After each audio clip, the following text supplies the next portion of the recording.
Juguliyanın Smay'ın yenilmezligideki qayta qo'shin chekindirib ketishidagi har qatim bir qaramliq qilinmasligidagi masala va yanning taklifini anglamay. Mo'shningki eng cho'ng sabab nima deganda shu ojiz va noit kuchli. Ya'ni bu vaqtning o'zida hamda Ado Juguliyan taraflar bir qadar ojiz. Sopi va bo'lsa, mayli boylik, yer zamin, lashkar soni u jihatda noit kuchli. Bularda natijasi kuchli. Shuning uchun Juguliyan oldirab qaramliq qilinmaydi. Endi biz ko'rgan televiziya teatrining o'zidami bu ikkisining kuch farqini yo'q selishtirib bergan bir manzar nima desak, Ado bilan Sopining qasrining jongshusi bezilishi. Masalan, Sopining qasri qarsak, nech turuklik karomat yo'g'an bir qasr o'rda bir talay odamlar bor. Ado'ningki qarsak, boshlanishlik bir kichkina bir uy, shundaq bir bo'shanda o'ltirgandek o'ltirdi. Mash ikkisining qasri jongshusining bezilishidilla bularning boylik kuchlik tarafi aniq tasvirlangan.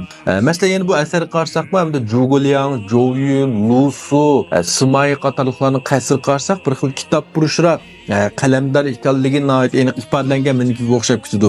Ondan Guayun, Lubu, Jangfe qatorliqlarga qarsak, qilish, nayz to'qmoqla esilgan bir xil surlik, alamdorligini ifodalab turdi. Mayli buningdan boshqa har qanday bir televiziya teatr qarsak, bularningki shu uyi yoki qasrningki shu bezilishiga asosanla bularning bir salbiy personajmi, ijobiymi, alamdormi, qalamdormi, boymi, nomratmi deganni shuning qarabla bir uquvog'li bo'ldi. Shundan bularning qiziqishiga asosan. Endi bu asarlarda emas, bizning amaliy turmushimizda qarsakmi, bizning uy bezishimizmi shuningdek endi yoshlar bir xil rangli, chiroyli, qiniq bir fan texnik tuyg'usi manda qarab uylarni bezaymiz, mana shu jo'ngshu qilib. Cho'nglarniki qarsak bir xil ozoda, ko'rkam bir rohat baxish holatida tinish holatda badalgan manodek bezaymiz. Shunami? Endi bu qatim Xotenga borgan safarimizda Xotenda bir fonsörün bir do'stimiz bilan ko'rishdik. Bir 15 yil bo'libdi mana shu bezash jo'ngshulik kasbini qilayotganlik. Ularning ismi ham yulg'un bezakchilikka Xoten shahrining ichida.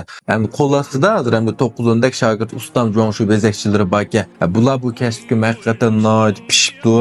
Bularning qilgan narslarini ko'rdik. Endi mana shu Xoten shahri ichidagi yoki boshqa yezlardagi mana shunday uy bezakchiligini qilmoqchi bo'lgan, mana shunday birlarni izlayotgan do'stlar bo'lsa, Mashfunsu do'stimni qattiq tavsiya qilaman. Men bu qadi kitobning funksiyasini desanglar, endi basni muvofiqroq qilib bak azan qilamiz. Biroq suhbatni haqiqatan bir yaxshi qilib turadigan bo'ldi ya, bu to'g'risi qilib undan paranglashdik. İsmi Abdukabir ustam, aloqalish telefon nomeri unidar o'xshashlar 176 99 32 23 37. Mash telefon nomeriga undar orqali aloqalashsanglar bo'ladi. Yaxshimi do'stlar?